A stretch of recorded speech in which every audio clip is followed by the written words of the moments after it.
पहली क्लास हुई उससे आपको ये तो समझ में आ गया है कि हमारा एथिक्स का जो अप्रोच है वो बाकी पेपर से थोड़ा सा हमारा डिफरेंट रहेगा।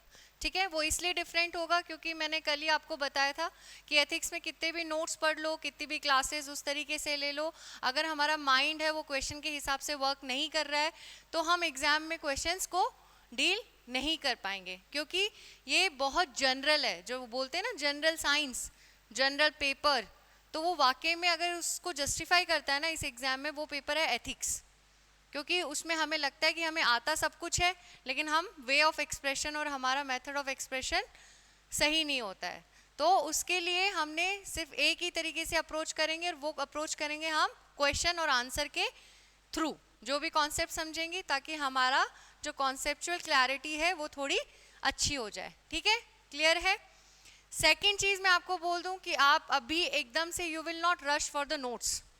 नोट्स कब मिलेंगे, नोट्स कब मिलेंगे, मैं आपको, मेरा जो है, मैं जब कहूंगी कि हाँ नोट्स आपको अब पढ़ने हैं तब आप पढ़ोगे। उससे पहले क्या नोट्स हैं क्या नहीं है, क्या डेफिनेशन है क्या है, उसके बारे में आप कुछ भी नहीं करोगे। ठीक है, अगर आप पहले से अभी हमें नोट्स दे दो, हमें ये दे दो वो दे दो, वो इस क्लास में नहीं चलेगा। क्लियर है। अभी आप कॉन्सेप्चुअल, क्योंकि अगर मैंने नोट्स अभी आपको दे दिए तो आप उनको पढ़ने में लग जाओगे, रटने में लग जाओगे। रटने में लगोगे तो वो लाइनें चुरा चुरा के अपने आंसर्स में लिखोगे, जो कि नहीं चाहिए, फिलहाल तो नहीं चाहिए। बाद में जब एग्जाम के टाइम पे, तब तो आपको थोड़ा बहुत रटना भी पड़ेगा, तब हम लोग देखेंगे। तो अभी कुछ स्टार्टिंग की क्लासेस में सिर्फ हम इस सब्जेक्ट को समझेंगे और थोड़ा सा डीप और मज़े लेके पढ़ेंगे। ठीक है, थोड़ा इंजॉयमेंट आना चाहिए, क्योंकि हमारा ये बचपन से पढ़ा हुआ सब्जेक्ट है, एक यही सब्जेक्ट है जो हम आसपास में बहुत अच्छे से देखते हैं, और हर प्रतिदिन किसी न किसी कार्य में हमको हमेशा क्या लेनी पड़ती है, चॉइसेस, चॉइसेस लेनी पड़ती है। हमारा व्यवहार भी प्रतिदिन किसी न किसी, और हमारा एक्शन, तो हम अभी भी जो कर रहे हैं वो सब क्या है, एक्शन वगैरह। तो हम अभी भी एथिक्स को ही पढ़ रहे हैं, राइट। तो ये एक ऐसा सब्जेक्ट है जहाँ पे आपके पास हमेशा ऑप्शन है कि आप वो ऑप्शन राइट ले रहे हो या रॉन्ग ले रहे हो, वो एथिकल है या अनएथिकल है। तो इस सब्जेक्ट का अप्रोच भी आपको ऐसे ही डेवलप करना है। इसको हम थोड़ा सा रियल वर्ल्ड के साथ में ही पढ़ेंगे। ठीक है, तो कल हमने दो कॉन्सेप्ट समझे थे। क्या समझा था, एक तो एथिक्स, एथिक्स की डेफिनेशन समझी थी। तो एक बार थोड़ा सा इस क्वेश्चन को डील करने से पहले हम फटाफट रिवीजन कर लेते हैं। अब आप कहोगे कि इतनी छोटी सी हमने क्लास ली थी और मतलब दो कॉन्सेप्ट पढ़े और उसका रिवीजन क्यों करें। रिवीजन इसलिए करना है, आप देखोगे कि इसके बेसिस पे इतने क्वेश्चन बनेंगे कि आप सोच भी नहीं सकते, क्योंकि जो फाउंडेशन होती है ना, नींव, अगर वो ही गड़बड़ा गई तो फिर क्वेश्चन डील नहीं होंगे। तो हम जितना फाउंडेशन मजबूत करेंगे उतने आसानी से हमारी बिल्डिंग है वो बनती जाएगी। ठीक है, तो अब क्विक रिवीजन। हाँ रेनू बताओ, एथिक्स है वो क्या है।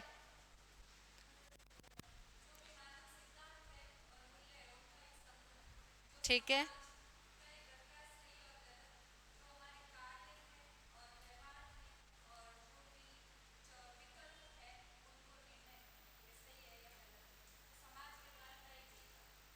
ठीक है, आप बताओ सर, क्या डेफिनेशन थी कल, हमने क्या डेफिनेशन पूरी, अगर एक उसमें हमने डेफिनेशन, मुझे नहीं लगता हमने जिस तरीके से तोड़ के याद करी थी आपको याद होनी चाहिए।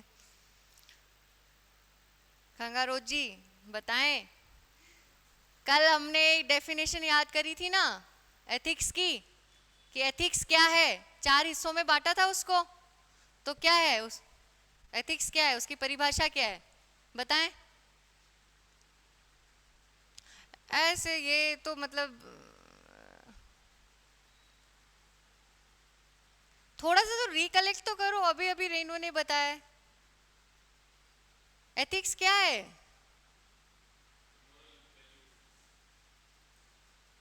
कल अपन ने उनको चार हिस्सों में बांटा था ना उस डेफिनेशन को, वो चार हिस्से क्या थे।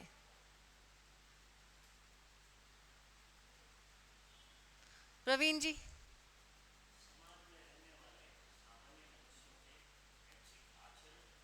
मैं वो डेफिनेशन नहीं पूछ रही हूँ जो आपने याद कर रखी है, कल हमने वही याद है। तो फिर कोई बात नहीं, आप क्लास में रहने दो, आपको जब आपको वही डेफिनेशन है तो फिर मैं करें। अच्छा चलो कोई बात नहीं, ठीक है, आप बताएंगे। कुछ भी नहीं, कुछ तो याद होगा क्लास वाला, दो ही तो डेफिनेशन याद करी थी। ऐसे मत करो, ऐसे तो फिर दिन ब दिन नए नए कॉन्सेप्ट बिल्ड होंगे तो कैसे चलेगा। आज तो पहला दिन है।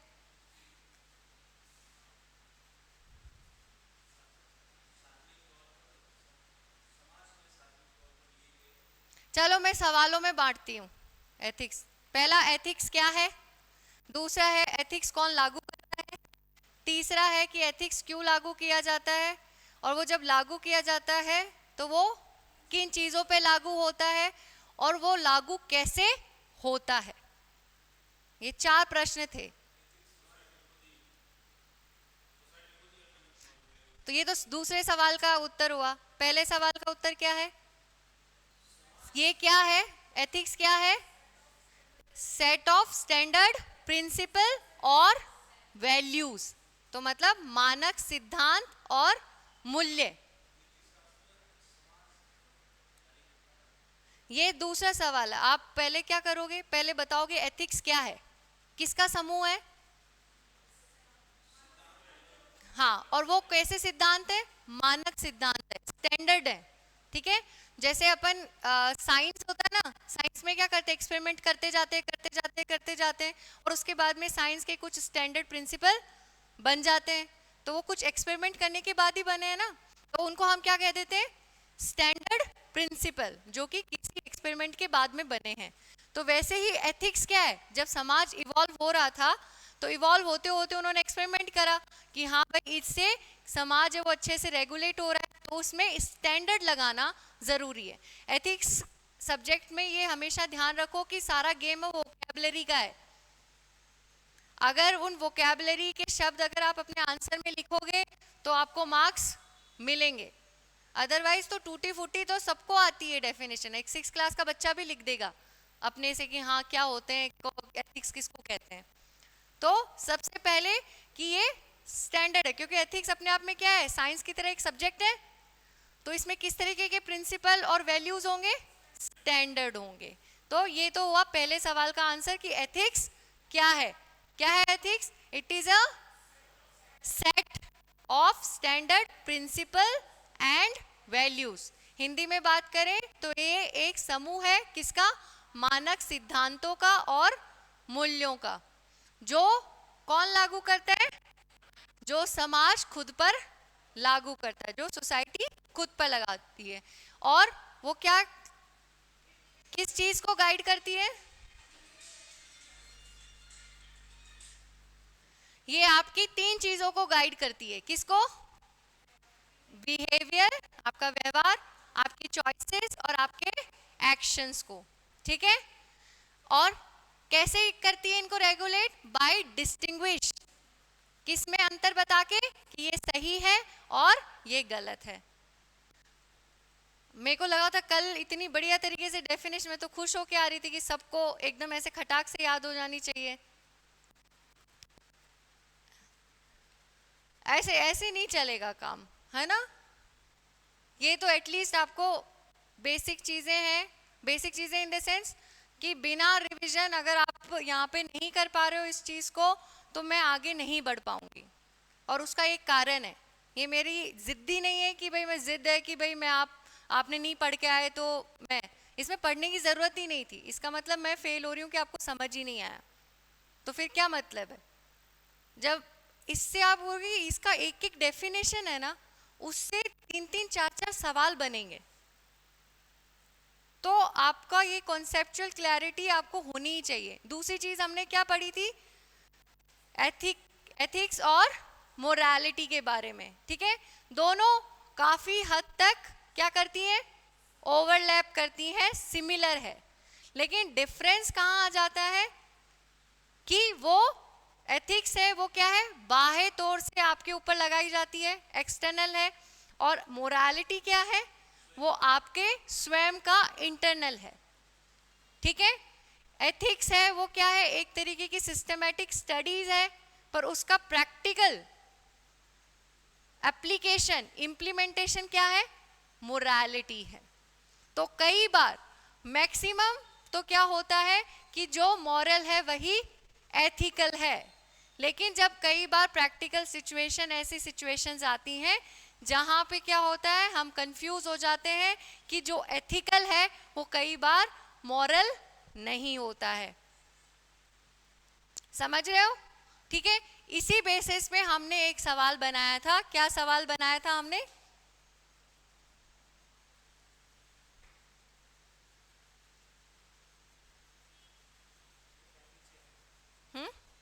ये रहा। हमने एक सवाल बनाया था कि पब्लिक सर्वेंट, ठीक है, एथिकल कोड को फॉलो करता है, मतलब एथिकल जो उसकी आपको दे रखी है, हम उसको बोल सकते हैं नैतिक संहिता, उसको तो फॉलो करता है, लेकिन फिर भी वो कैसा कार्य कर सके, अनैतिक कार्य कर सकता है क्या? आपको किसके साथ समझाना था? उदाहरण के साथ में। अब देखो, हम इसको थोड़ा सा ब्रॉड टर्म में देखते हैं।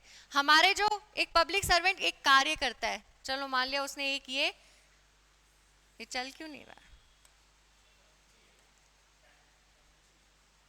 तो फिर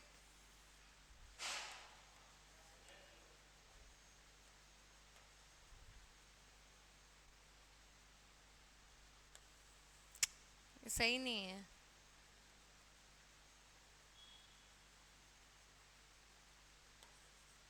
ठीक है, चलो मान लो उसने एक, ये ऐसे ही चल रहा है, ये यूं नहीं चल रहा, सीधा चल रहा है ना, तो यूं क्यों नहीं चल रहा, तो लिखूं कैसे? हैं, लिखूं कैसे?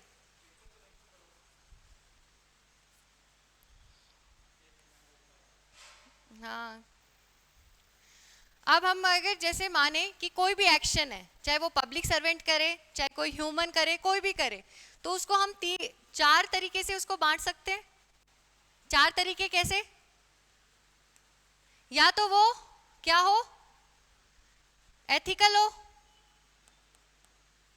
प्लस मॉरल भी हो, राइट? कितने डायमेंशन हो सकते हैं? 4 ही हो सकते हैं ना। या फिर एथिकल हो और इमोरल हो, करेक्ट?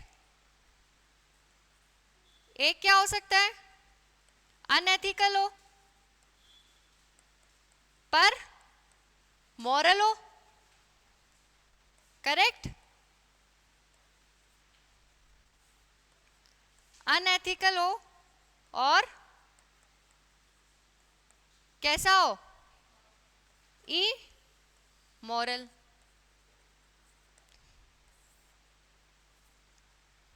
इन 4 हिस्सों में कर सकते हैं। अगर हम एथिक्स और मोरालिटी के बीच में डिफरेंस कर रहे हैं तो कोई भी कार्य होगा वो इन 4 हिस्सों में हो सकता है, करेक्ट है? इससे एग्री करते हो आप लोग? ठीक है, अब अभी हमको ऐसे ही दिमाग लगाना है जिसमें हमारा सवाल क्या है, कौन सा वाला है, ये वाला, सेकंड वाला। एथिकल तो है पर इमोरल है, करेक्ट? अब सोचने का क्या तरीका होता है, कोई भी सवाल आप पहले करते हो तो उसको तोड़ो। तो आपने ये तोड़ा और एक ये तोड़ा, और दूसरा आपके पास क्या है, पब्लिक सर्वेंट। तो एक चीज तो ये है कि पहले मुझे पता होना चाहिए कि पब्लिक सर्वेंट क्या क्या कार्य करता है, करेक्ट? पब्लिक सर्वेंट क्या क्या कार्य करता है बताओ। आप सिविल सर्वेंट बनने वाले हो ना, सिविल सर्वेंट की प्रिपरेशन करने आए हो। सिविल सर्वेंट क्या काम करता है, करेक्ट? 1, इम्प्लीमेंटेशन करता है रूल्स और ऑर्डर्स का। और क्या काम करता है कार्तिकेय? ये लॉ एंड ऑर्डर हो गया। और बताओ, एसडीएम, आईएएस, सपना देख रहे हो ना, क्या काम करते हैं? डिजास्टर में बोलते जाओ भाई, अपना दिमाग चलाओ। प्रशासनिक कार्य होते कौन कौन से हैं, यही पूछ रहे हैं। प्रोटोकॉल, लॉ एंड ऑर्डर,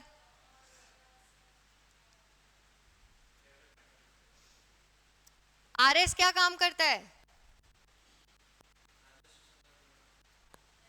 बिल्कुल।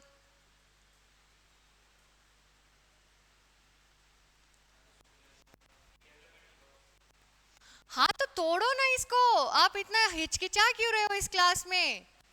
आप क्यों नहीं बोल पा रहे हो? जो सबसे ब्रॉडर टर्म है कि पब्लिक सर्वेंट, पब्लिक सर्विसेज का काम क्या है, उसमें आप लोग मतलब यहाँ तो खटा खट खट खट खट 10 काम आ जाने चाहिए।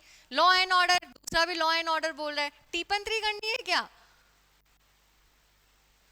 माइंड के जंग लगा रखी है। Even after giving the mains आप रट्टू तोते वाली वो बोल रहे हो। आपको फील नहीं हो रहा ये Monica? I can feel that whatever you have studied you are just saying that either it is relevant or not, you don't even know the idea. am I right? इसलिए रटना यही तो तोड़ना है। इस सब्जेक्ट में रटना, रटिफिकेशन नहीं चलेगी। दिमाग लगाओ। अब मुझे 5 काम बताओ, आरएस क्या काम करता है? प्रवीण जी 5 काम। बिल्कुल बिल्कुल बिल्कुल, हाँ हो गया, ये हो गया कि राजस्व का कानून और शांति व्यवस्था, और ठीक है अधीनस्थ, बिल्कुल हाँ ठीक है, बिल्कुल बहुत बढ़िया, ठीक है ठीक है, हो गए आपके 5। इनके अलावा 2।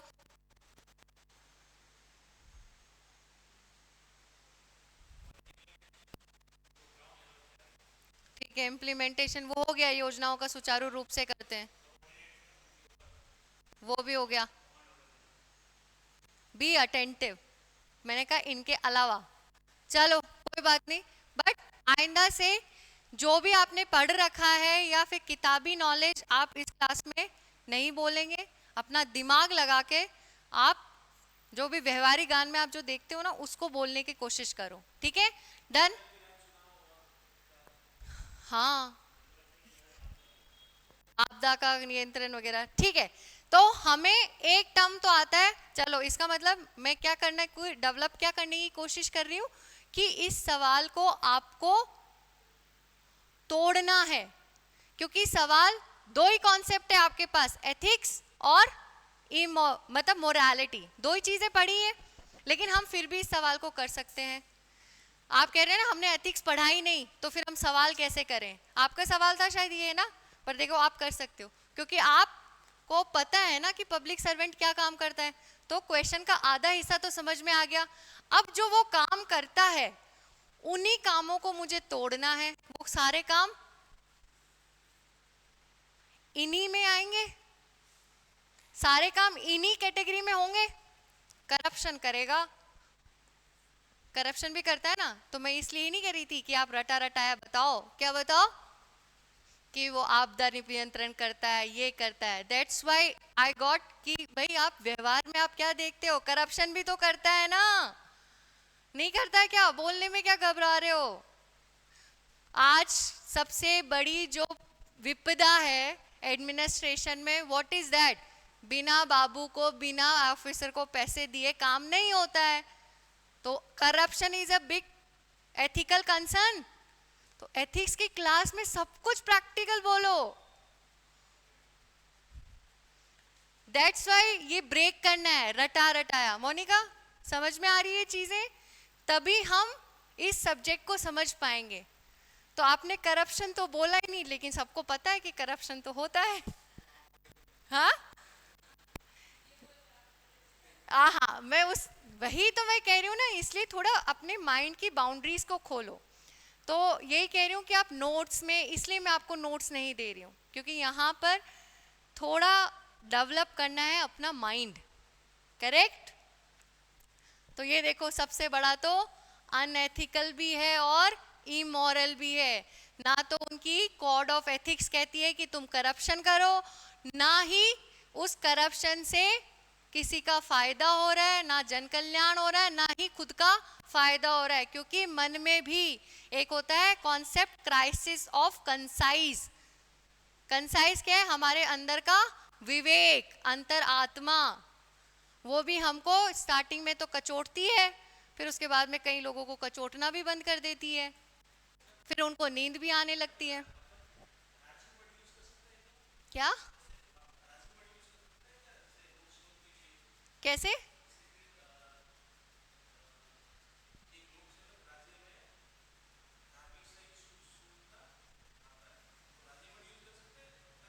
हाँ, ऐसा कुछ नहीं है।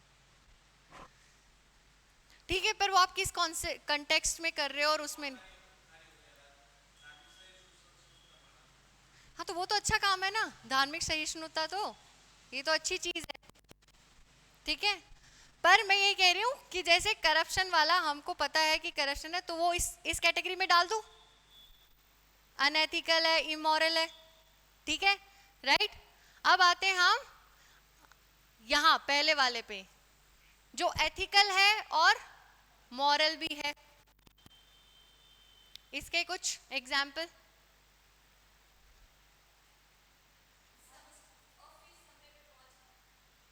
ठीक है, हाँ हाँ बोलो। इस क्लास में घबराना नहीं है, यहाँ कुछ भी सही गलत नहीं है, यहाँ पे सब कुछ कंप्लीट नहीं है, वो एक अलग चीज है, पर सही गलत कुछ नहीं है।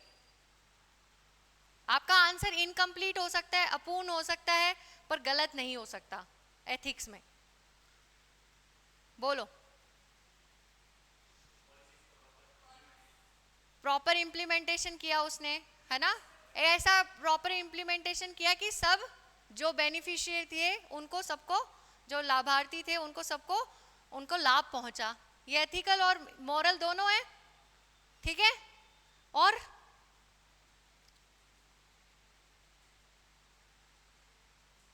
देखा, ऐसे लग रहा है ना ये तो बहुत जनरल है, लेकिन फिर भी हम क्यों नहीं बता पा रहे हैं?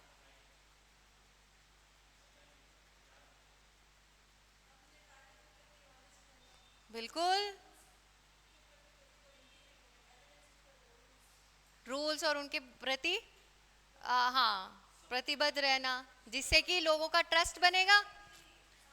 भाई अगर वो टाइम पे आएगा या फिर रूल्स और इनके साथ में, लॉज के साथ में, हाँ समय पर कार्य करेगा, टाइम रिस्पॉन्ड के साथ में, तो क्या होगा, लोगों का ट्रस्ट बनेगा, और जन कल्याण में भी है कि जल्दी से उसको लाभ पहुंच पाएगा।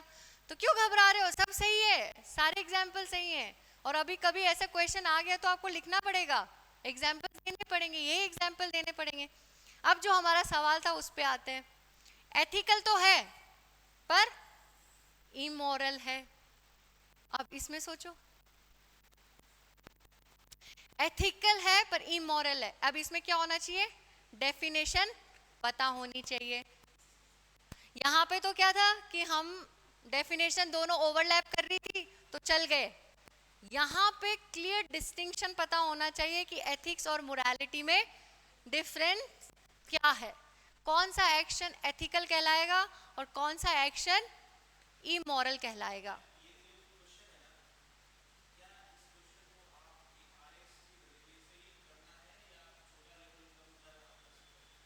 मैंने पब्लिक सर्वेंट लिख दिया, पब्लिक सर्वेंट, हाँ उसमें हर कोई आ जाएगा, आरएस है, आईएएस है, लेकिन आप आरएस का एग्जाम दे रहे हो तो आपसे एक्सपेक्टेड है कि आप आरएस के तर्ज पे ही आंसर लिखो। हाँ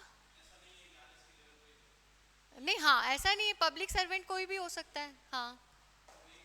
पर हम लोग आरएस का एग्जाम दे रहे हैं तो हम लोग एग्जाम के हिसाब से हमारी प्रिपरेशन हम एज ए एसडीएम ही करेंगे, बनते सब हैं, जैसे मैं स्टेट सर्विसेज में कर रही, स्टेट आंसर जब एग्जाम में दूंगी तो एज ए एसडीएम दूंगी।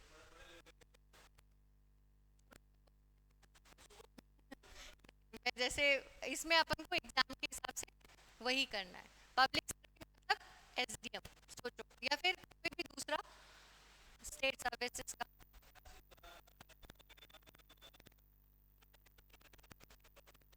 एथिकल कैसे, एथिक और पैसा भी ले लिया, नहीं तो उसको आप डिफाइन कैसे करोगे?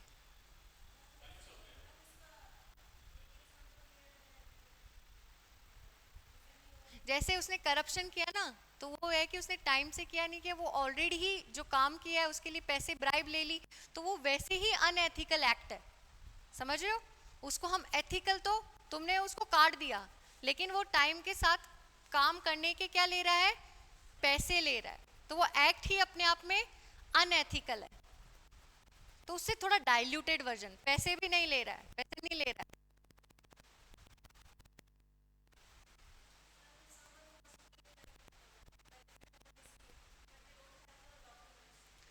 करेक्ट,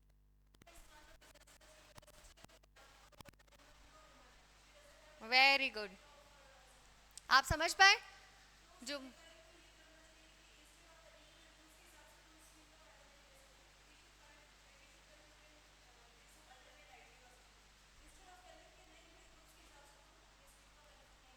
ठीक है,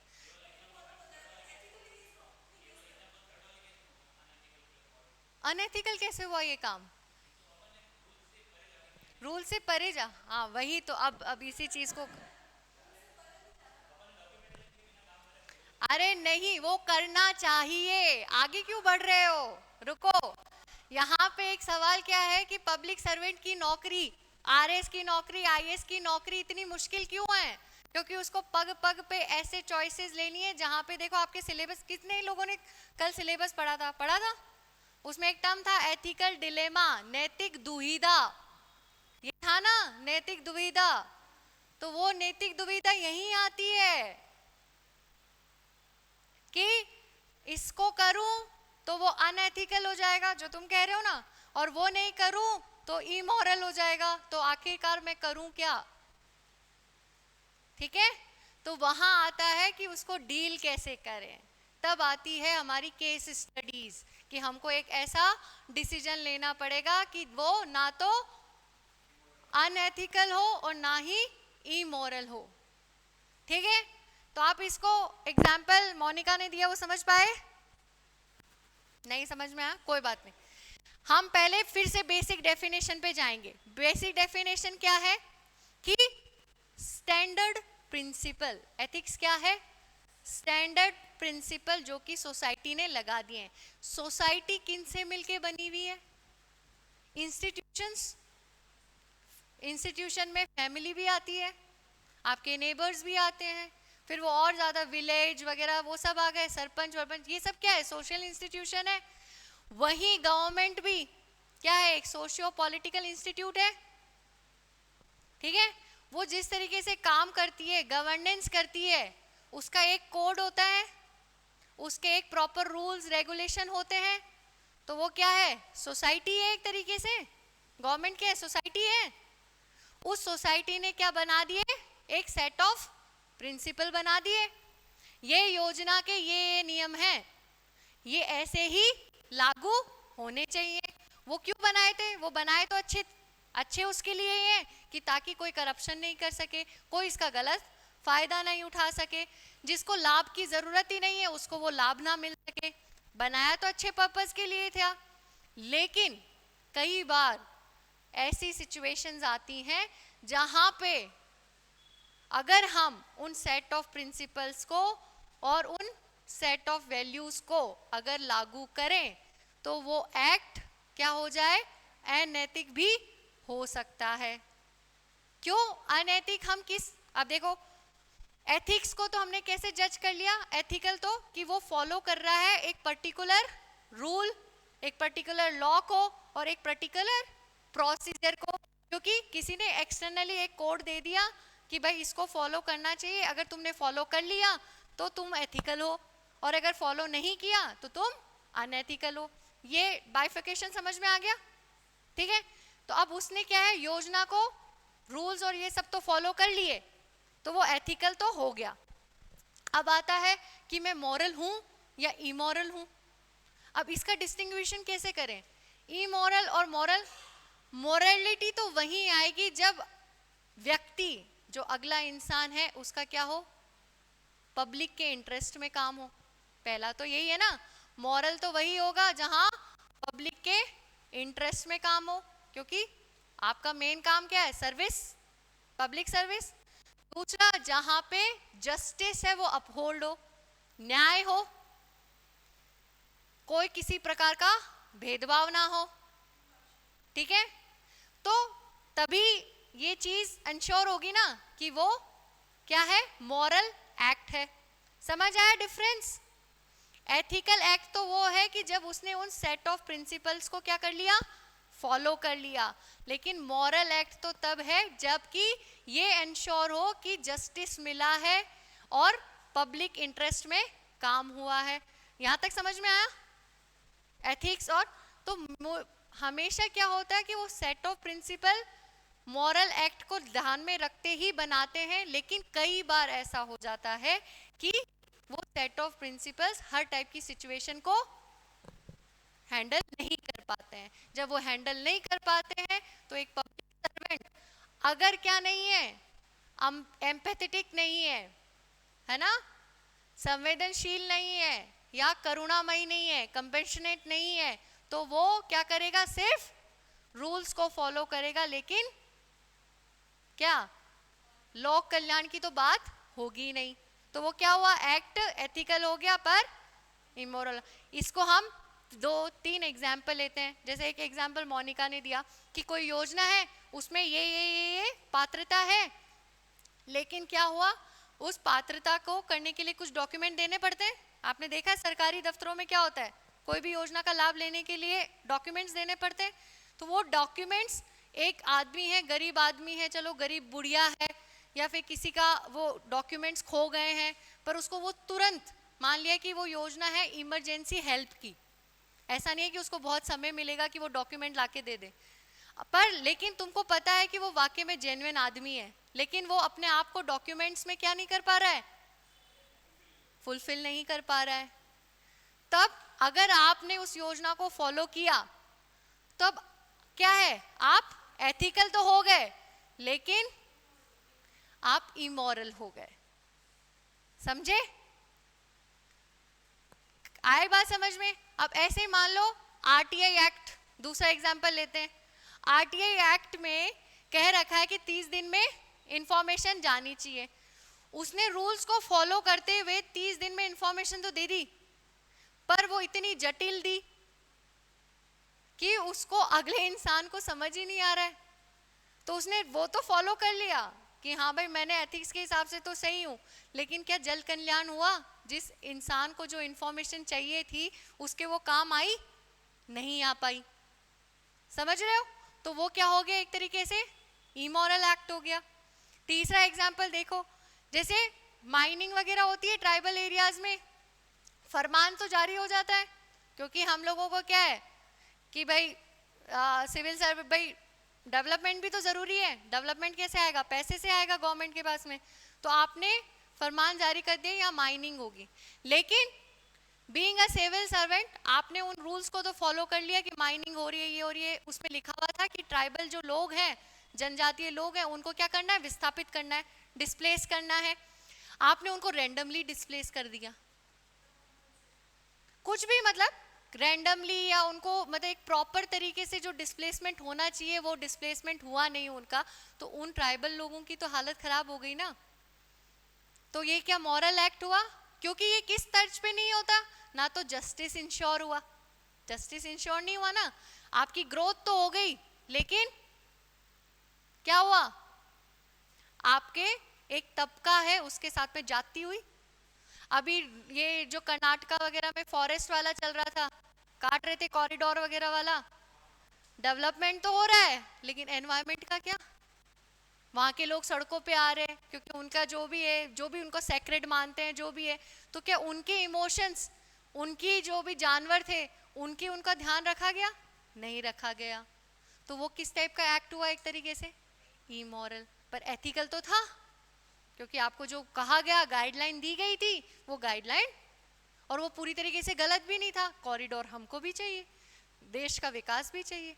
यहाँ आती है ये पेपर क्यों इंट्रोड्यूस किया गया, इसीलिए इंट्रोड्यूस किया गया क्योंकि आपको पग पग पर ऐसे ऑप्शंस आपके पास में आएंगे जिनके आपको क्या करना है, सॉल्यूशन निकालना है। यहीं पे जन्म होता है आपके कॉन्सेप्ट का, जिसको हम कहते हैं एथिकल डायलेमा।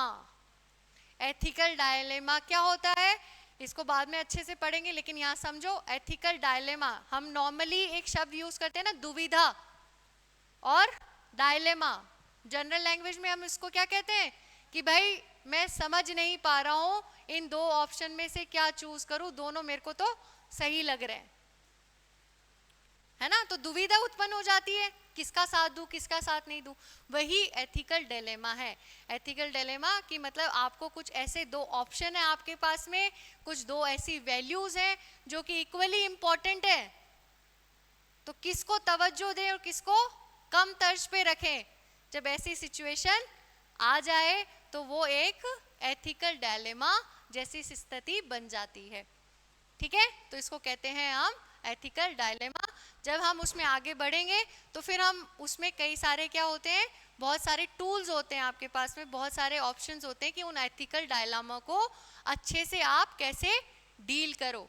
कुछ भी 100% नहीं है, अगर 100% होता तो उन एथिकल डायलेमा को करने का भी एक एथिक्स आ जाता ना, एक कोड ऑफ एथिक्स आ जाता कि भाई इनके ये सिचुएशन आए तो आपको ऐसे करना है ऐसे करना है। बट इतना पूरे एथिक्स को या फिर पूरी सिचुएशंस को भाप के एक सेट बनाना इतना आसान नहीं है, क्योंकि हर जगह की स्थिति अलग होती है, समय के अनुरूप भी अलग होता है, तो हर जगह एक यूनिक सॉल्यूशन आपको चाहिए होता है। इसीलिए आईएएस और आरएएस का एग्जाम इतना टफ होता है। इसलिए सब एग्जाम से इसको इसलिए टफ रखते हैं ताकि जो स्टूडेंट इसमें सेलेक्ट होके आए उसके पास में इतना ज्ञान हो कि ऐसे डिसीजन ले सके, और वो डिसीजन एथिकल भी हो और मॉरल भी हो। क्योंकि परम जो अल्टीमेट गवर्नेंस का जो अल्टीमेट गोल है वो क्या है, ये पहला ऑप्शन, जो एथिकल भी हो और मॉरल भी हो। क्लियर है, आई बात समझ में। बाकी अब जैसे देखो अनएथिकल हो और मॉरल हो, इसमें क्या है, जो अपन ने अभी लिखे क्या करें, जो एग्जाम्पल दिए हैं कि आपने उसका उल्टा कर दो कि भाई आपने बिल्कुल ही इग्नोर कर दिया कि योजना की पात्रता क्या कह रही है और आपने सीधा ही कह दिया कि ले तू तो ले जा, मैं तो देख लूंगा। अरे आप होते कौन हो देखने वाले, सीधा सा यही है ना, आपके पास इतनी अथॉरिटी इतनी पावर थोड़ी है। अगर आपने प्रॉपर प्रोसीजर नहीं किया, भाई आपको लगता है कि योजना में ये कमी है तो उसको सुधारने का तो है ना ऑप्शन, अपने सीनियर से बात करो, जहाँ योजना बनी है वहां पे बताओ, और वहां पे बताओगे तो उसमें क्लॉज ऐड होके और आ जाएगा, क्या बात है, उसमें सर्कुलर ऐड हो जाएगा, संशोधन तो होता ही है ना, करेक्ट। आपको एक प्रोसीजर फॉलो करके आप बिना ट्रांसपेरेंसी के किसी को भी लाभ बांट नहीं रहे हो, क्योंकि आपके घर की खेती नहीं है, आपके बाप का धन नहीं है कि हाँ ले तू भी ले ले तू भी ले ले।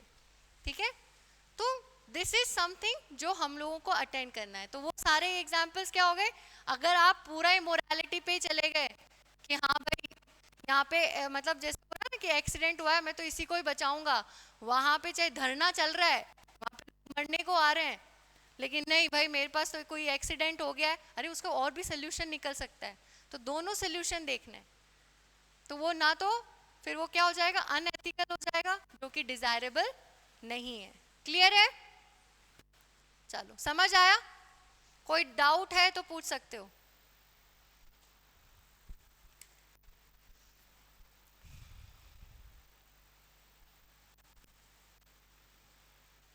आप देखो, यही अगर अपन को, हमने इतने सब कुछ बातें करी, इसको एक सधे हुए आंसर में अपन को लिखना हो तो कैसे लिखें। हमारे पास में 3 कीवर्ड थे क्वेश्चन में, क्या कीवर्ड थे, पब्लिक सर्वेंट, दूसरा एथिकल कोड, और तीसरा इमोरल। ठीक है, राइट। तो एक तो ये डिमांड ये कर रहा है कि भाई पब्लिक सर्वेंट वाला तो हमको समझ में आ गया कि उसकी के उदाहरण हमको देने हैं, वो कौन से कार्य है करता है, उस वो कौन से एथिकल और इस कैटेगरी में आएंगे, वो पब्लिक सर्वेंट वाले कार्य ही बताने, खुद के जीवन के कार्य नहीं बताने। ये क्लियर हो गया इस क्वेश्चन में। अब आता है एथिकल कोड और मोरालिटी, तो कहीं ना कहीं ये इन दोनों के बीच का संबंध पूछना चाह रहा है, करेक्ट। तो इस क्वेश्चन की शुरुआत आपको कहां से करनी चाहिए, पहले तो स्टैब्लिश करो कि एथिक्स क्या है और मॉरलिटी क्या है, राइट।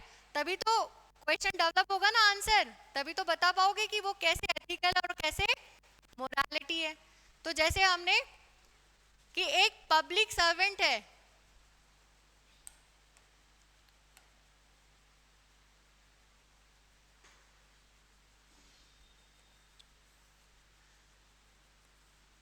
एक पब्लिक है वो एथिकल कोड को कैसे इंश्योर कर सकता है, जो आप लोगों ने बताया, किसका कंप्लायंस करके, formal rules, laws, procedure, right. इनका अगर फॉलो करेगा तो वो क्या हो जाएगा, एथिकल हो जाएगा। अगर वो जितने भी औपचारिक नियम है, कानून और प्रक्रियाओं का अनुपालन सुनिश्चित करेगा तो वो नैतिक संहिता का पालन कर लेगा। हम यही डिस्कस कर रहे थे अभी तक। तो आपको पहले क्या करना है, स्टार्टिंग में आप में वो ये इस्टेब्लिश करना है कि उसने कोड को कैसे, उसका एक्ट है वो एथिकल कैसे है, और अब अनैतिक कार्य कैसे कर सकता है। अगर उसके कार्य में क्या ना हो, जनहित की भावना ना हो, राइट, जो हमने बात की थी, अगर वो पब्लिक इंटरेस्ट में नहीं है तो क्या होगा, वो इमोरल होगा, करेक्ट। तो आपने उसको पहले लाइन में ही बता दिया कि भाई आपको पता है कि एथिक्स और मोरालिटी में क्या डिफरेंस पता है, समझ आया। तो ऐसे आंसर्स अपन को डेवलप करना है। अब अपन, उसने क्या पूछा था कि उदाहरण सहित समझाओ। तो उदाहरण जो हमने डिस्कस वो करा कि इमरजेंसी नीड में भी आपने पेपर वर्क नहीं था तो आपने क्या करा, उसको लाभ नहीं दिया। एक अपन ने आरटीआई वाला करा था डिस्कस, राइट, और एक अपन ने ट्राइबल वाला करा था। ये तो हो गया। अभी भी ये आंसर पूर्ण नहीं है। क्यों पूर्ण नहीं है, क्योंकि एथिक्स के आंसर में हमें कोशिश करना है कि being a civil servant, being the civil aspirant, हम एक क्या दें, सल्यूशन दें कि भाई आखिरकार अगर ऐसा है तो हम करें कैसा। तो अगर आप जब उसमें कंक्लूजन कर देते हो कि भाई सिर्फ एथिकल कोड को और प्रोसीजरल करेक्टनेस को इंश्योर करने से मोरालिटी इंश्योर नहीं होती है, क्योंकि वो एक्सटर्नल है और it does not guarantee the moral integrity, नैतिक अखंडता। देखो बात मैं पहले भी वही कर रही थी, अभी भी वही कर रही हूं, लेकिन वोकैबुलरी, शब्दकोश, यही शब्दों का खेल है जो एथिक्स के आंसर में हमको लिखना है। क्लियर है। जैसे कि यहाँ पे क्या लिखा था अपन ने, ये पब्लिक इंटरेस्ट, राइट। यहाँ पे क्या शब्द आया है, मॉरल इंटेग्रिटी, नैतिक अखंडता। ये अपने ना वोकैबुलरी बनाते जाना, जहां मौका मिले चिपकाना है लिखते वक्त, क्योंकि हमको एथिक्स समझ में तो आ जाती है, लिखते वक्त मौत आती है क्योंकि शब्द नहीं आते हैं। ठीक है, तो ये हमने इस्टेब्लिश कर दिया ये एग्जाम्पल देके कि भाई अगर आप नैतिक संहिता का भी पालन कर रहे हो तो उसकी गारंटी नहीं है कि नैतिक अखंडता भी होगी वहां पे। तो इसलिए पब्लिक सर्वेंट को क्या करना चाहिए कि न्याय, निष्पक्षता और लोक कल्याण को बनाए रखने के लिए उसको बाहरी अनुपालन के साथ साथ आंतरिक तर्क के साथ भी जोड़ना चाहिए।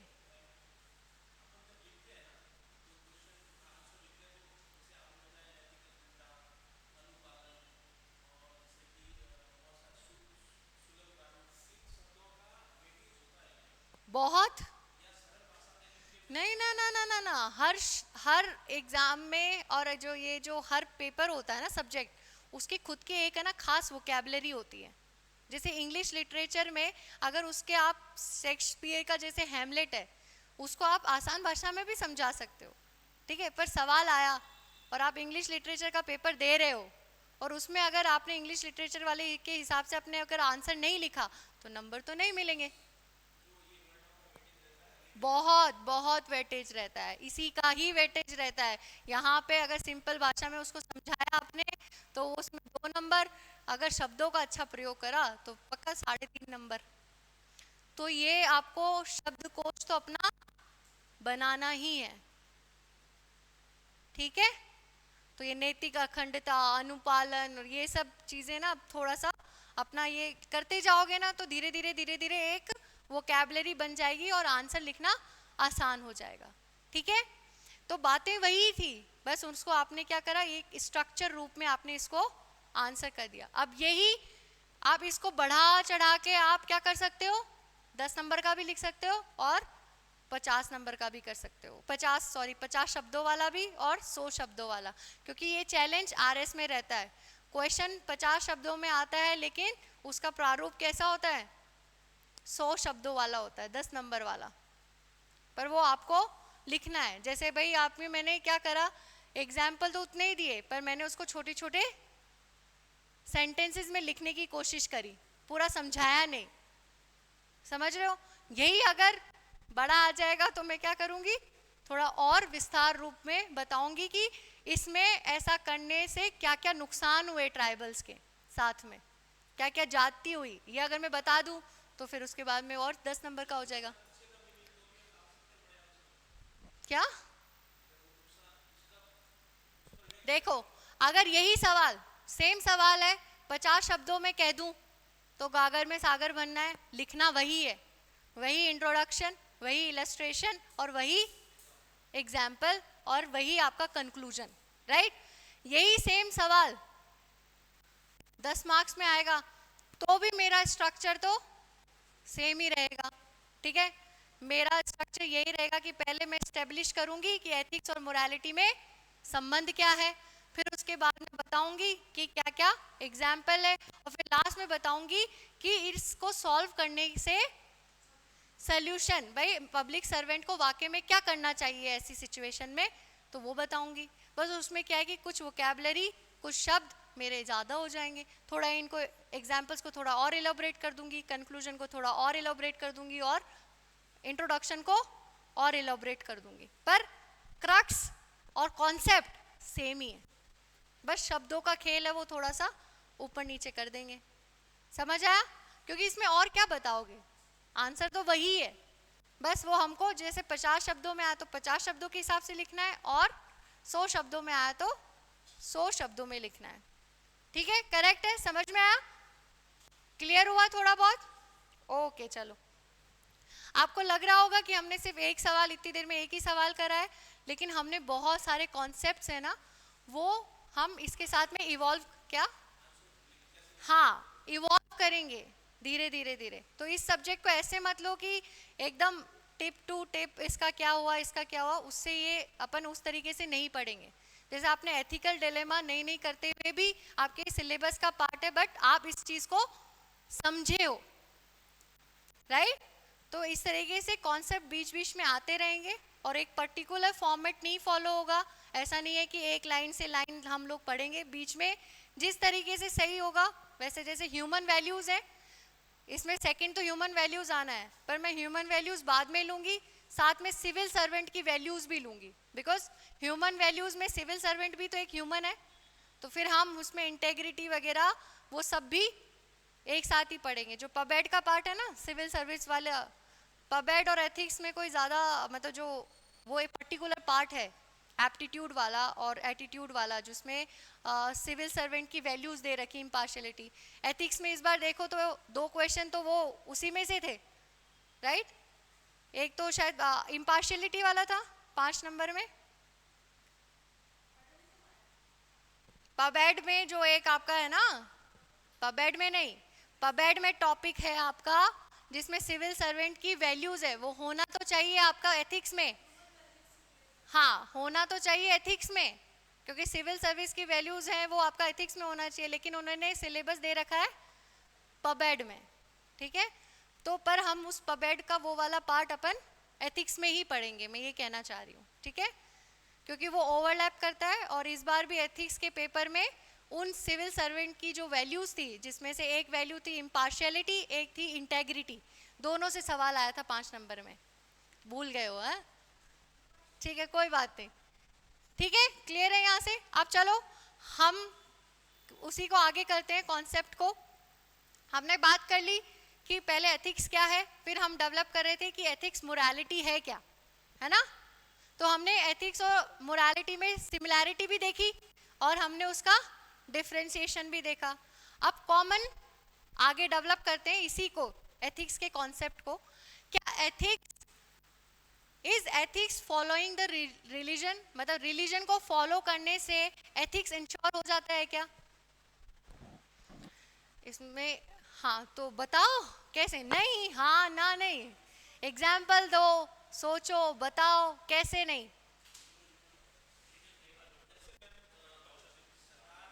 अच्छा मेरे को तो सिर्फ ये करो, मैं ये कि रिलीजन को फॉलो करने से एथिक्स कैसे इंश्योर होता है और रिलीजन को फॉलो करने से एथिक्स कैसे इंश्योर नहीं होता है, दोनों के दो दो एग्जाम्पल दो। क्या? मेरा नहीं, आप मेरा सवाल सुनो, है ना? ठीक है, मेरा सवाल ये है,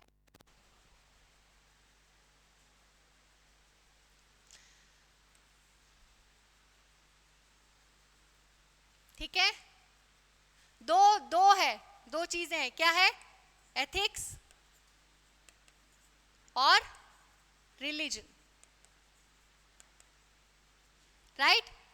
एक चीज तो मैं ये कह रही हूं कि मुझे बताओ, एथिक्स और रिलीजन में क्या सिमिलैरिटी, सिमिलैरिटी कह लो, या फिर ये बताओ कि अगर मैं रिलीजन को फॉलो करूं, है ना, जैसे हम हिंदू है या मैं मुस्लिम हूँ या क्रिश्चियन हूँ, उसको फॉलो करूं तो मैं एथिकल भी हूँ, मैं रिलीजियस भी हूँ और मैं एथिकल भी हूँ, ठीक है? और एक ये बताओ कि मैं अनएथिकल भी हूँ, मैं रिलीजन फॉलो कर रहा हूँ, मैं रिलीजियस हूँ और मैं अनएथिकल हूँ। समझ क्या पूछना चाह रही हूँ? हाँ, एग्जाम्पल से ही बताना है। हाँ,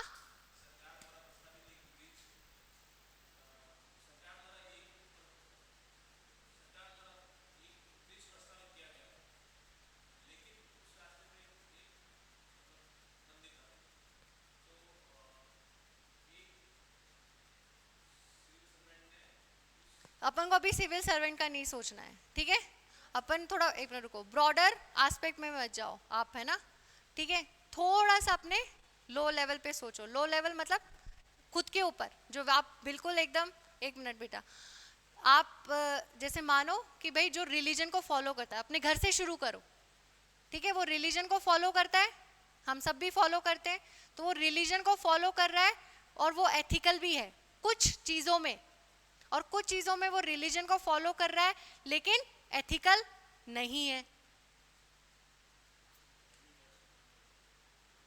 क्या?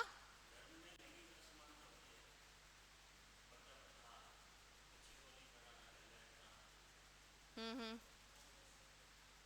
ठीक है, हाँ हाँ, बोलो बोलो, डेवलप करो खुद अपना कॉन्सेप्ट।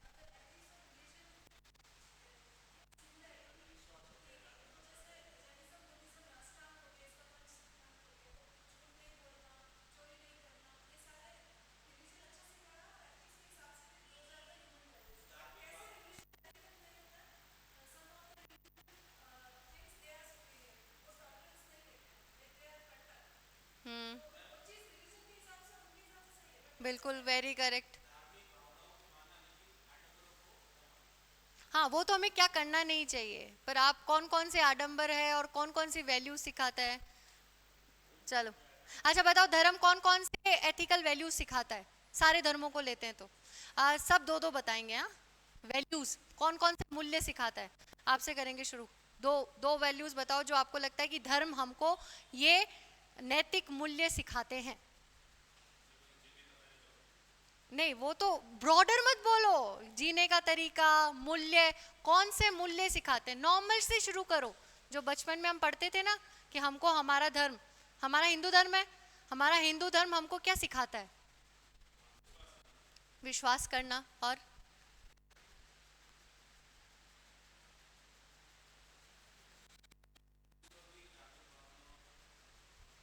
का सम्मान करना, बिल्कुल। और सबका नंबर आएगा, हाँ, दो दो, दो बताओ। बहुत बड़ी बड़ी चीजें नहीं है, हमारी जिंदगी में हम आम रूप पे देखते ही हैं। और नहीं तो कोई दुर्गा संहिता, हनुमान संहिता, वही याद कर लो, उनमें ही मिल जाएंगी बहुत सारी वैल्यूज।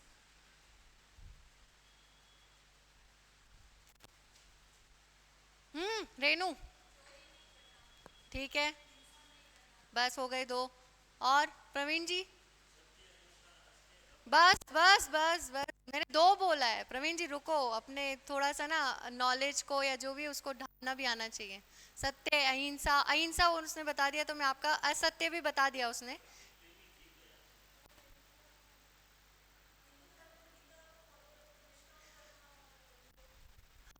करो, फल की इच्छा मत करो। मैं फिर कह रही हूँ पढ़े पढ़ाए पे उस पे मत जाओ मोनिका, बहुत आराम से, मतलब जो बचपन पे जाओ, बचपन पे जाओ। ये तो शब्द बाद में मिल जाएंगे। बड़ों का सम्मान करना, छोटों से प्यार करना, Kartikeya, courage and sacrifice, very good. अनुशासन में रहना, बिल्कुल, बहुत बढ़िया। हाँ बहुत सारा है, धर्म बहुत कुछ सिखाता है ना।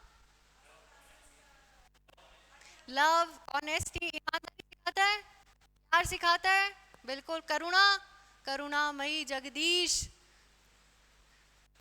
दया कर, करुणामयी उसको क्यों कहते हैं?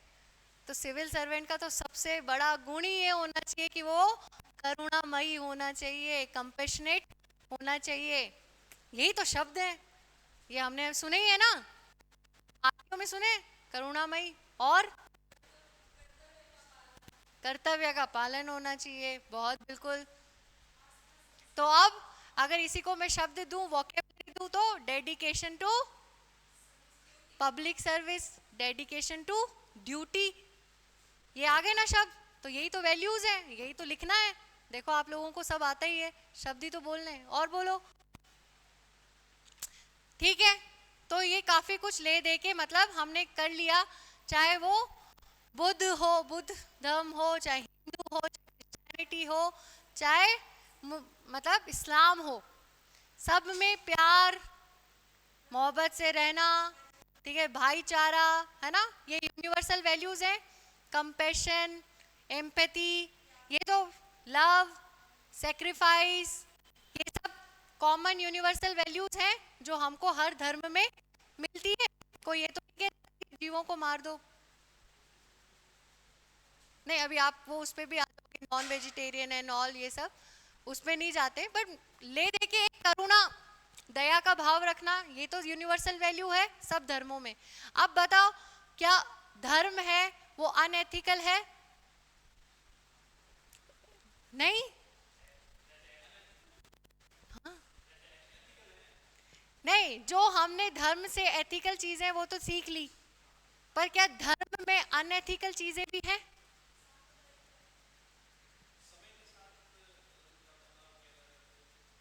सोचो सोचो सोचो, कुछ ऐसी जो हम रिलीजन से जुड़ी चीजें हैं जो कि एथिक्स की तर्ज पे है, वो सरोकार नहीं रखती है, ऐसा कुछ है?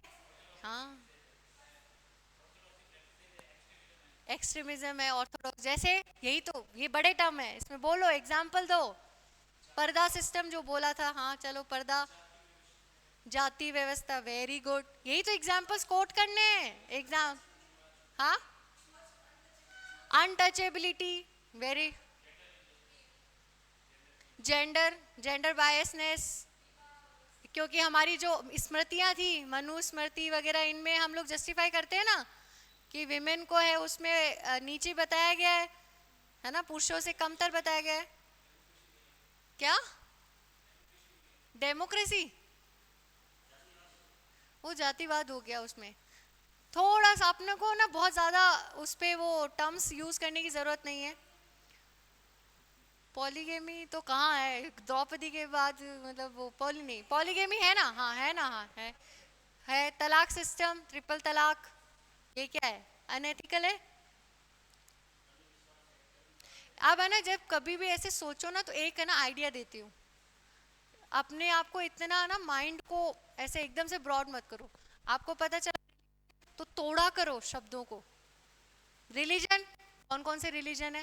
क्रिश्चियन है, क्रिश्चियनिटी है, इस्लाम है, हिंदुइज्म है, बुद्धिज्म भी है, जैनिज्म भी है, चलो मेरे को ये पता है, सिखिज्म भी है।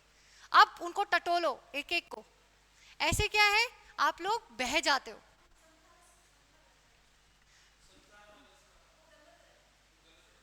हाँ, तो मैं ये कह रही हूँ, हाँ ऐसे ही ये सारे एग्जाम्पल्स ही कोट करने हैं हमको।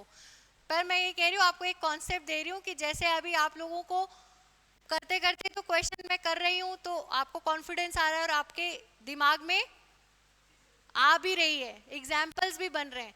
लेकिन इसका वे क्या है कि कभी भी कोई क्वेश्चन आपको पूछे, कोई क्वेश्चन रेज करे, तो उन शब्दों को तोड़ा करो और उसमें थोड़ा डीप जाओ और उसको कैटेगराइज कर दो। अब जैसे अगर आप इस्लाम जैसे आपने बोला कि एक धर्म इस्लाम है, तो अपने आप आ जाएगा ना कि वहां पे बहुविवाह प्रथा भी है, वहां पे क्या ट्रिपल तलाक भी है, राइट, पर्दा सिस्टम भी है, बुर्का, ठीक है, औरतों के साथ। तो ये आ गए 3 एग्जाम्पल। फिर हिंदू में आए तो जाति व्यवस्था है। तो इस तरीके से तोड़ा करो शब्दों को और इसमें, तो जिससे क्या होगा कि तुरंत आपके पास में एग्जाम्पल्स आने लगेंगे। एथिक्स में यही करना है और कुछ नहीं करना है।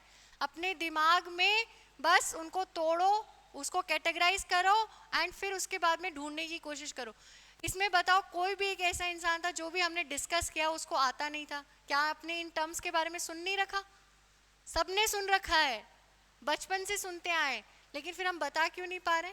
क्योंकि हमने अपने माइंड को स्ट्रक्चर नहीं किया। क्लियर? तो ये आपको हर सब्जेक्ट के साथ में यही करना है। कोई भी सब्जेक्ट पढ़ो, अपने दिमाग को स्ट्रक्चर करो। करेक्ट? तो इससे ये समझ में तो आ गया कि एथिक्स है वो रिलीजन से तो बड़ा है।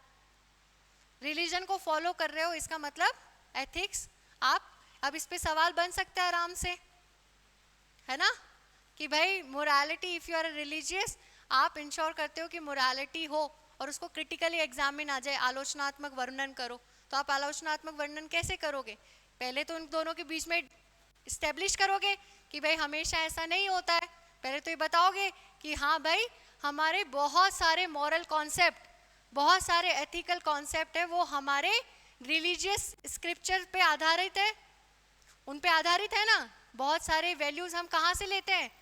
अपने रिलीजियस वैल्यूज से लेते हैं। चाहे महाभारत हो, चाहे रामायण, हमारा सुन लो, एक राम है भाई, आपने जो आपका ये स्वराज का कॉन्सेप्ट है जो गांधी जी ने दिया था, राम राज्य है, वो राम राज्य एक बहुत बड़ा, वो मानते हैं ना कि भाई राम राज्य एक ऐसा था जो कि एक एथिकल सोसाइटी थी। तो वो उनका जो राम राज्य का कॉन्सेप्ट है वो किस पे आधारित है? रामायण, राइट? तो रामायण क्या एक रिलीजियस स्क्रिप्चर है। तो धर्म से ऐसा तो नहीं है कि हम सब कुछ अनएथिकली हमने सीखा है। काफी कुछ जो हमारा एथिक्स का बेस है वो धर्म से आता है, लेकिन धर्म से बहुत सारी अनएथिकल प्रैक्टिसेस भी आती हैं। ठीक है? तो ethics is broader concept than religion. तो जो मतलब वो एक होता है ना, धार्मिक नहीं है जो व्यक्ति, वो भी एथिक्स को फॉलो कर सकता है ना? समझ आई? अब आता है, is ethics following the law?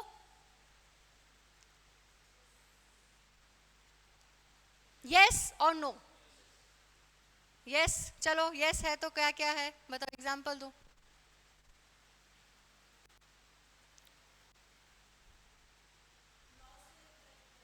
अगर मैं लॉ को पूरी तरीके से फॉलो करूं तो इसकी गारंटी है कि मैं एथिकल हूं? सवाल सुनना ना आराम से। अगर मैं किसी लॉ को अच्छे से फॉलो कर रही हूं तो ये गारंटी देता है कि मैं एथिकल हूं, मैं नैतिक हूं। एथिकल और मॉरल अभी है ना, हम जब बात कर रहे हैं ना तब आप एथिक्स और मोरालिटी दोनों को सेम लो, ठीक है? वो हमने एक दो डिफरेंस देखे थे क्योंकि ऐसे कुछ ही उदाहरण मिलते हैं, बाकी हम इसको कॉन्सेप्ट को सेम लेंगे इस टाइम के लिए। तो एथिक्स और मोरालिटी अभी इस डिस्कशन में अपन सेम लेंगे, ठीक है? तो अब बताओ फिर से, हाँ प्रवीण जी बताएं, अगर मैं लॉ को फॉलो करती हूं तो इसकी गारंटी है कि मैं एथिकल हूं। गारंटी शब्द सुनना।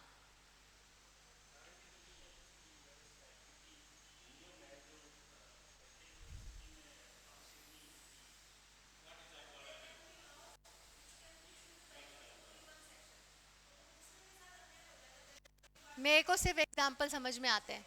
हाँ, आप जो भी तथ्य बोलेंगे इस क्लास में वो एग्जाम्पल के साथ बताएंगे। पहला एग्जाम्पल, चलो छोड़ो, मैं कैटेगराइज करती हूँ। पहला एग्जाम्पल आप दो कि आपने उस लॉ को फॉलो किया, आपने लॉ को फॉलो किया और आप एथिकल हो।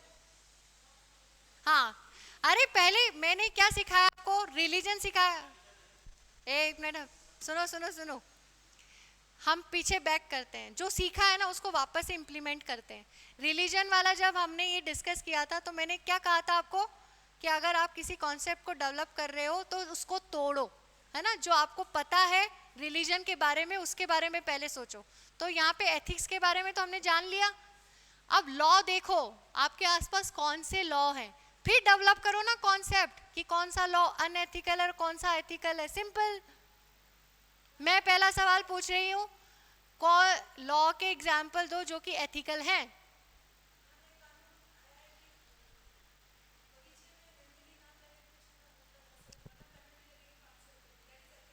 Very good. और हाँ बस हो गया, इसको एक्सप्लेन नहीं करना है। गंदगी नहीं करना बगीचे में, नहीं तो पेनल्टी लगेगी। ये लॉ है, ये एथिकल। हाँ सही है ना, मैं बोल रही हूँ ये इतने ही लॉ फॉलो करते हैं हम।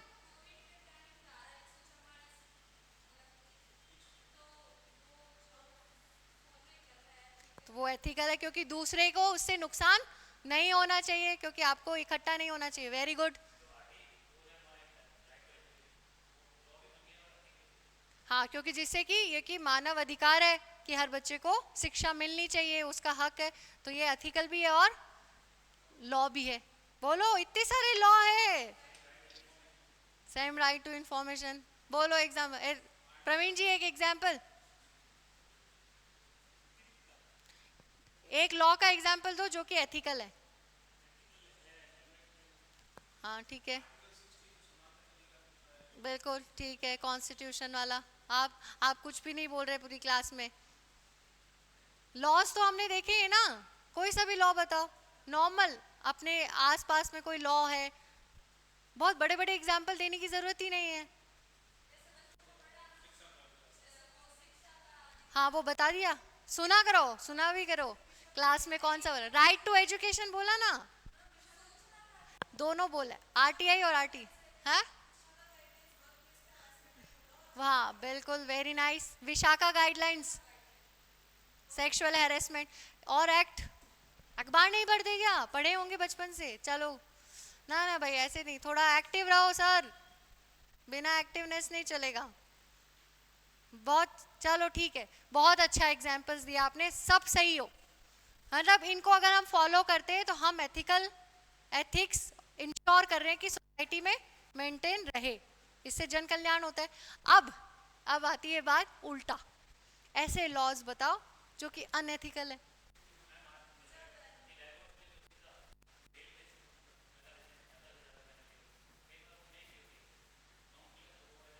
तो अभी तो लॉ आया नहीं ना।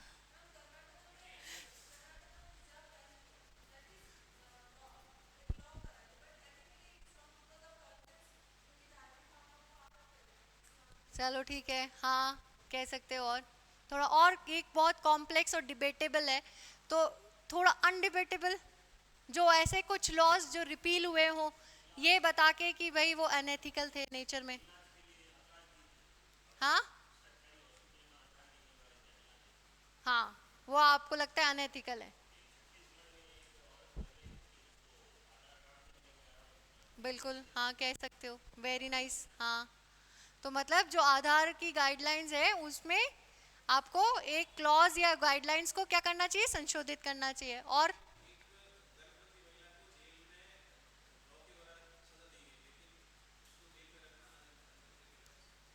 वो मर्डर करके आ गई, वो अनएथिकल नहीं है।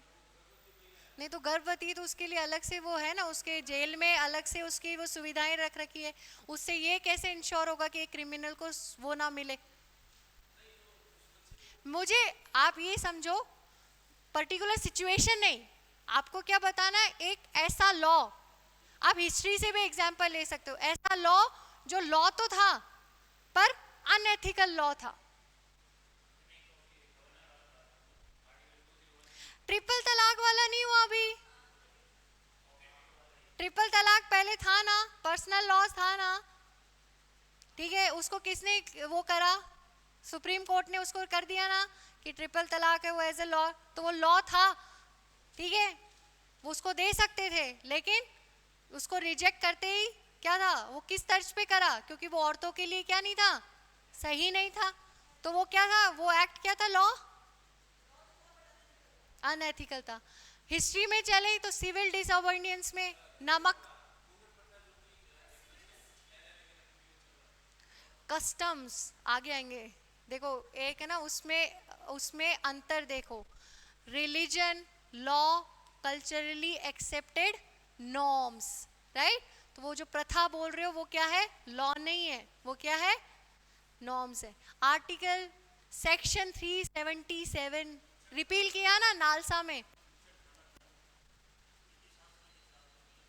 क्या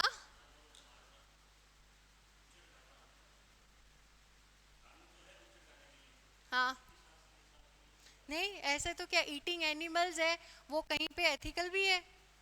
आपका डेयरी है, लोग ईटिंग मतलब जो आपके हमारे हिंदू उसमें है ईटिंग एनिमल्स है, वो नॉन वेजिटेरियन को हमने एथिकल नहीं माना। वो हम बात करेंगे कि इनका निर्धारण कौन करेगा कि क्या एथिक्स है और क्या नहीं है, वो निर्धारक होते हैं।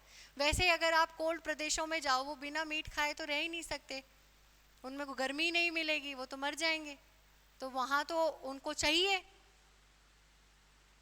ठीक है। और अभी भी ऐसे कई नियम हैं, जैसे सबने सेक्शन 377 सुना है ना, ट्रांसजेंडर्स के लिए, है ना।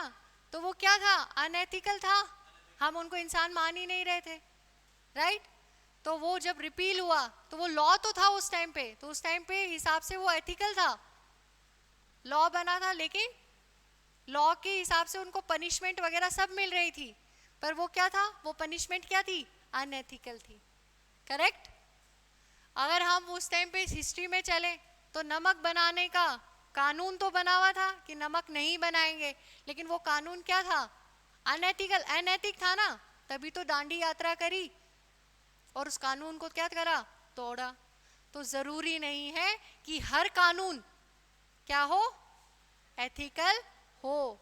तो उस कानून को भी जज करने के लिए हमेशा क्या करना है, हमारा एथिक्स और हमारी मॉरल रीजनिंग, जो एथिकल और मॉरल रीजनिंग है उसको क्या करना है, अप्लाई करना है। इसीलिए भावी सिविल सर्वेंट गवर्नमेंट को चाहिए जो कि लॉ भी बना सके, समझ आई।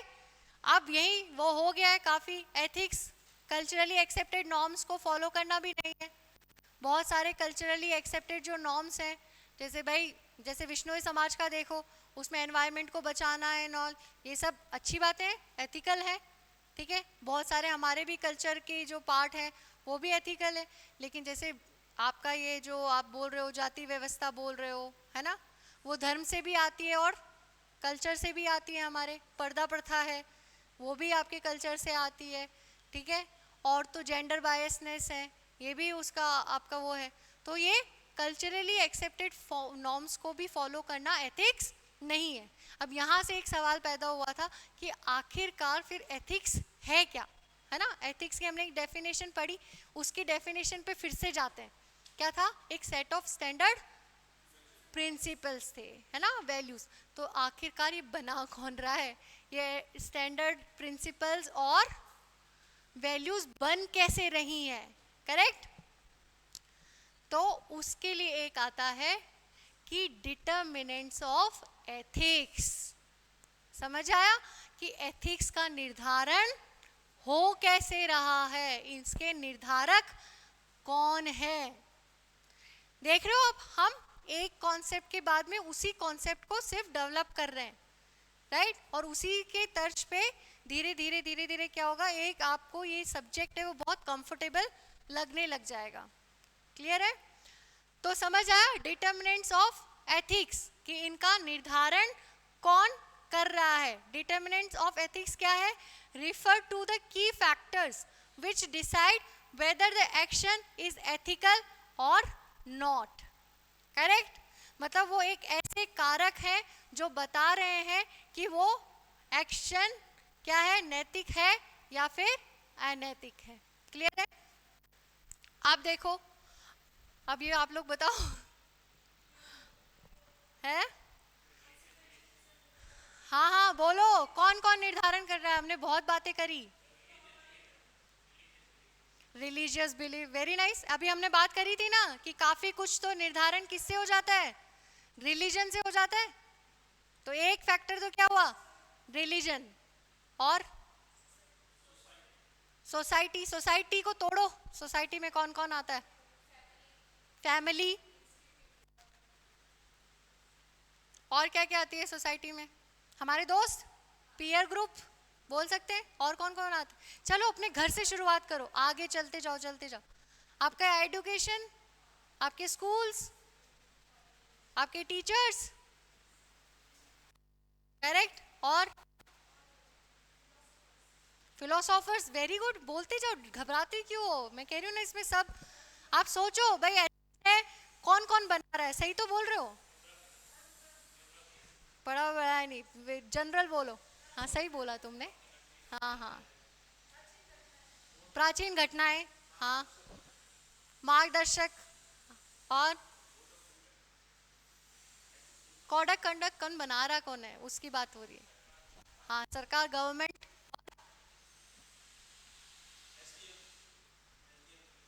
एसडीएम पर्टिकुलर कोई खुदा नहीं है, गवर्नमेंट में आ गए सब। सर बताओ, एथिक्स का निर्धारण कौन कर रहा है हमारे जीवन में, कौन बता रहा है सही है गलत है, हाँ, लिटरेचर, ठीक है, फिलोसोफर और वो सब आ गए, हाँ, और सोचो, और कौन बता रहा है, कौन बता रहा है हमें सही गलत इस दुनिया में, हमारी खुद का कंसाइंस वो भी बता रही है, अनुभव, भगवान श्री कृष्ण तो अवतारित नहीं है, पर होगी ना वो बात, स्क्रिप्चर, रिलीजियस स्क्रिप्चर हो गया ना, रिलीजन, वो हो गए फिलोसोफर्स, वो आप सही जा रहे हो, बस उसको ब्रॉडर टर्म में डाल दिया है, भगवान कृष्ण को डाल दिया हमने रिलीजन में, और महात्मा गांधी को हमने डाल दिया लीडर्स और फिलोसोफर्स में। और कौन बता रहा है हमें सही गलत का ज्ञान, अंतरात्मा, टीचर, हाँ,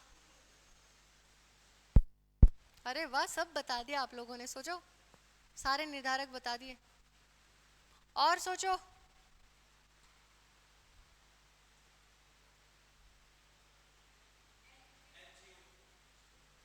ठीक है,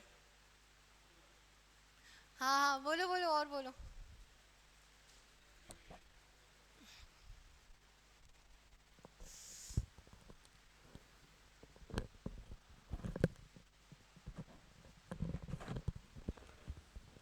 चलो ठीक है, ओके, हो गया, हम छोटे छोटे टुकड़ों में काट रहे हैं, तो सोचो, हाँ हाँ, नहीं नहीं, हो सही है, सही बोल रहे हो, उसमें मैं कह रही हूँ ना, कुछ भी इस क्लास में एथिक्स में सही गलत नहीं है, बस सब कुछ अपूर्ण है ना, इनकम्प्लीट है, दैट्स द ओनली थिंग, ठीक है। आप क्या कर रहे हैं कि ऐसे समझ में आ गया है कि ऐसे छोटे छोटे छोटे छोटे हम करते जाएं तो बहुत सारे निर्धारक है, एक चीज तो समझ में आई, 2 3 4 5, मतलब अथा अथा है, तो अब हम इसको डिवाइड कैसे करें, कैटेगराइज कैसे करें, तो हम पहले शुरुआत करते हैं, इनको हम 4 कैटेगरी में डिफाइन करते हैं। कैसे डिफाइन करते हैं, पहले शुरुआत करते हैं खुद से ही, तो उसको मैंने नाम दे दिया साइकोलॉजिकल फैक्टर, मनोवैज्ञानिक कारक। मेरे मनोवैज्ञानिक कारक क्या है, मेरी अंतर आत्मा, हाँ मेरे अंतर आत्मा की आवाज, कंसाइज, हाँ सब है, संविधान भी है, सही बोल रहे हो आप। अभी अपन क्या कर रहे हैं कि बहुत सारे हैं, उनको लिखते वक्त, मतलब एग्जाम के हिसाब से इनका निर्धारण कैसे करें, तो हम शुरुआत क्या कर रहे हैं, खुद से कर रहे हैं, फिर आगे बढ़ते जाएंगे, सही है। तो पहले तो मैं, क्या मैं सही गलत का निर्धारण करता हूँ, करता हूँ, कोई भी कार्य मेरे सामने आता है तो मेरी अंतरात्मा बोलती है, तो मेरे कंसाइज और मेरे इंट्यूशन मुझे बताते हैं कि ये एथिकल है या एथिकल नहीं है। तो एक कारक तो ये हो गया साइकोलॉजिकल फैक्टर, जिसको हिंदी में हमने कह दिया मनोवैज्ञानिक कारक।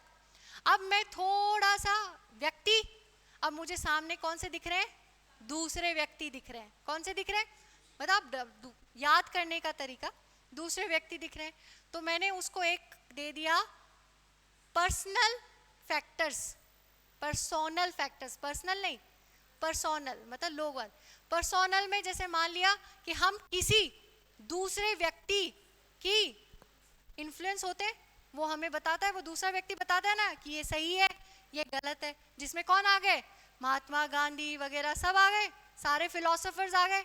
तो उसको हमने दो भागों में बांट दिया, क्या, लीडर्स और फिलोसोफर्स। उन व्यक्तियों का एरे गेरे की तो नहीं सुनते ना हम। एरा गेरा आदमी आके थोड़ी तू थोड़ी मुझे सिखाएगा कि क्या एथिकल है क्या नहीं, मुझे सब पता है। पॉलिटिशियन तो आजकल, पॉलिटिशियन मतलब वो अच्छे लीडर्स मान लो ना, पॉलिटिशियन क्यों बोल रहे हो? लीडर्स, लीडर्स, रिफॉर्मर्स और फिलोसोफर्स, ठीक है। Politician is also a leader, ठीक है। पॉलिटिशियन आप अलग से रखो तो फिर वो क्या है, क्या बोलते हैं उसको, एक अलग सा टर्म हो जाएगा जो कि अपने आप में, हाँ। और हमको सिविल सर्वेंट का एक ही होना कि जहाँ पॉलिटिक्स से हम जितना अपने आप को न्यूट्रल रखें उतना अच्छा है, ठीक है। तो ये हुआ, कैटेगराइज करते जा रहे, जो आप लोगों ने बोला है बस मैं उनको क्या कर रही हूँ, कंपार्टमेंट में डाल रही हूँ। अब पर्सनल हो गया, उसके आगे क्या आता है? उसके आगे आता है हमारी फैमिली या जो भी मतलब सोसाइटी आती है। और दूसरा अगर हम माने तो हमारा क्या आता है, रिलीजन, हमारा कल्चर। रिलीजन और कल्चर जो बताता है हमको कि क्या सही है क्या गलत है। फिर लार्जर में उसमें कर लूँ तो सोशियो पॉलिटिकल फैक्टर, ठीक है। तो मैं चौथे फैक्टर पे आ गई हूँ। पहला फैक्टर क्या था, साइकोलॉजिकल, दूसरा था पर्सनल, तीसरा क्या था, सोशियो वो क्या, रिलीजन और कल्चरल, और चौथा है societal, socio political. Socio political इसलिए कह रही हूँ क्योंकि मैं उसमें लॉज और आपके कॉन्स्टिट्यूशन, आपका गवर्नमेंट, गवर्नेंस, इनको उसमें डाल रही हूँ, फैमिली को डाल रही हूँ, आपके स्कूल्स को डाल रही हूँ, आपके टीचर को डाल रही हूँ, और आपके किसको, जितने भी आपको एक्सपीरियंसेस होते हैं, ठीक है।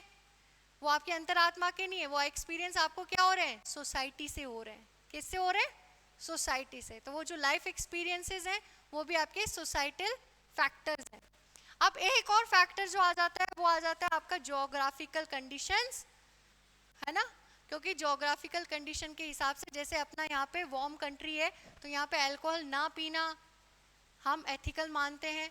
कोल्ड कंट्रीज में अगर आप जाओगे तो वहाँ पे अल्कोहल पीना एथिकल मानते हैं, क्योंकि वहाँ की ये नीड है, ठीक है। वहाँ यहाँ पे अपने धर्म में या फिर अपने यहाँ पे है नॉन वेजिटेरियन है तो उसको हम एथिकल नहीं मानते हैं। वहीं ठंडे प्रदेशों में नॉन वेज को है उसको एथिकल मानते हैं। किसको, कैसे? नहीं, मेडिकल साइंस बोलता है, मैं ये कह रही हूँ कि एथिक्स का निर्धारण कौन कर रहा है। एथिक्स वो है या नहीं सही है, वो एक चीज जो एक जगह पे, एक प्लेस और एक टाइम पे जो चीज एथिकल है, जरूरी नहीं है कि वो दूसरे प्लेस पे एथिकल हो, वो चेंज हो जाती है। तो ये क्या कर रहे हैं अपना, इसीलिए तो ये कॉम्प्लेक्स है सब्जेक्ट, क्योंकि आज तक किसी ने ढंग से वो कर ही नहीं पाया है कि आखिरकार universal ethics, code of ethics आज तक बन नहीं पाया। क्यों नहीं बन पाया? क्योंकि इसके इतने सारे कारक हैं। अगर यूनिवर्सल कोड ऑफ एथिक्स बन पाता तो आज सिविल सर्वेंट के पास में भी हर कार्य का पता होता कि हमको कैसे करना है। पर आज भी हमको हमारे साइकोलॉजिकल फैक्टर्स की भी ज़रूरत पड़ती है, ज्योग्राफिकल की भी पड़ती है, सोसाइटल की भी पड़ती है। समझ रहे हो? तो ये सब क्या है, हमारे निर्धारक हैं किसके, एथिक्स के। ठीक है, तो यहाँ तक समझ में आया? इस क्लास को हम यही एंड कर रहे हैं आज।